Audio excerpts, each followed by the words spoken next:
गतकाली पताका उपडाबी घटना को नहीं लागिथिबा गोष्ठी संघर्ष घटना 6 जन को गिरफ्त करिछि पुलिस।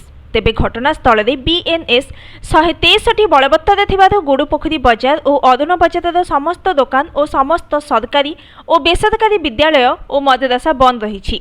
उक्त घटना गुडुपोखरी ग्राम एवं पुरुष शून्य होइथिबा बेले घटनास्थल 6 प्लाटून फोर्स मुतयन होइथिबा बेले धामनगर एसडीओ आईआईसी धुसुरी ओआईसी और धामनगर तहसीलदार घटनास्थल पेट्रोलिंग जारी रखिछन्ति।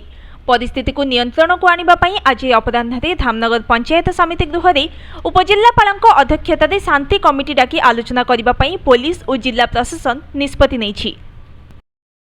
गलाकादी जो गंडगोल बड़ पोखरी होइतला ताकू आमे कंट्रोल को नहीं आसछु।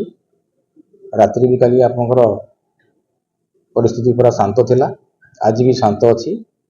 तथापि आमे आज एक शांति कमिटी 4टा बेले डाकिछु एवं बर्तमान एरिया रे पूरा शांति शृंखला अछि। सर एनी केते जन को गिरफ्त करा जाय छै, बर्तमान केते प्लाटून पुलिस फोर्स मुतयन करा जाय छै, मधे बंद अछि।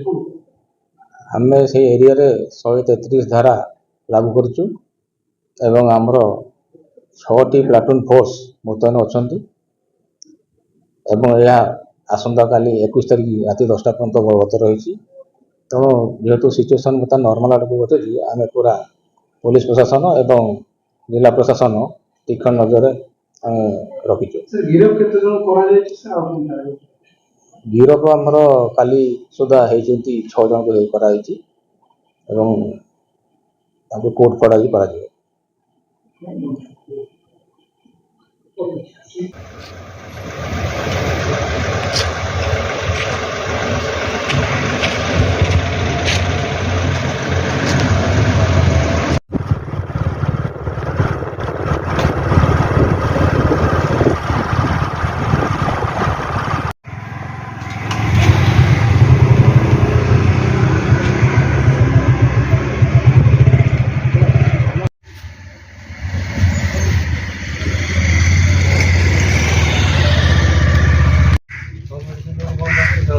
सब तो पर्सन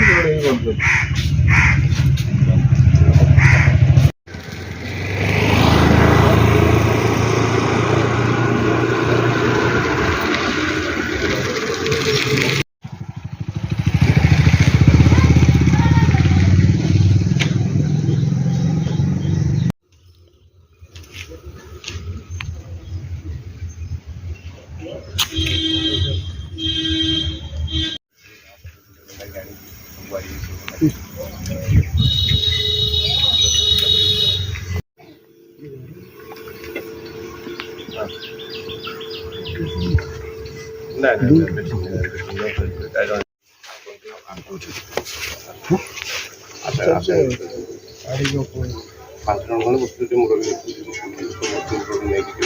कहीपर काली